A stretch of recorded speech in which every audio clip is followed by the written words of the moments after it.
Hyderabad metro rail పేరుతో రేవంత్ రెడ్డి, కిషన్ రెడ్డి నాటకాలు ఆడుతున్నారని మాజీ మంత్రి కేటీఆర్ విమర్శించారు. 30,000 కోట్ల మెట్రో రైల్ ఆస్తులపై రేవంత్ రెడ్డి కన్నుపడిందని ఆరోపించారు. సేరింగల్లపల్లి బీఆర్ఎస్ శ్రేణుల సమావేశంలో పాల్గొన్న కేటీఆర్ కాంగ్రెస్ పాలనపై తీవ్ర విమర్శలు చేశారు. సీఎం రేవంత్ రెడ్డి ఎల్ఎన్టీ అధికారులను బ్లాక్మెయిల్ చేసి రాష్ట్రం నుంచి తరిమేశారన్నారు.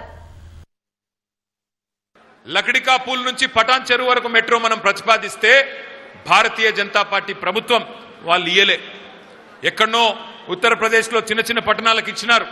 కానీ మనకు లకడికా పూల్ నుంచి పటాన్ చెరువు వరకు 36 కిలోమీటర్లు పెడితే ఇంట్లో ట్రాఫిక్ లేదు, ఇంట్లో ఎక్కటోళ్ళు లేరు అని చెప్పి మనకు బీజేపీ సహకరించలేదు.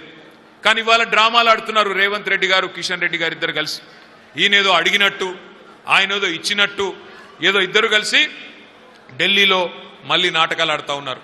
ఒకటి మాత్రం నేను మీకు పక్కా చెప్తా ఉన్నా, మళ్ళీ మెట్రో పట్టాలు ఎక్కాలి అంటే 2028లో కేసీఆర్ తిరిగి రావాల్సిందే. మొదటి దశ మెట్రో పూర్తి చేసింది కేసీఆర్. ఆ ఎల్ఎన్టీ అనే కంపెనీ మెట్రో కట్టింది. ఆ ఎల్ఎన్టీ కంపెనీ సిఎఫ్ఓను బెదిరించిండు, నువ్వు నాకు ఆ భూములు ఇస్తావా లేకపోతే నిన్ను జైల్లో పెట్టాలని అని బెదిరించిండు.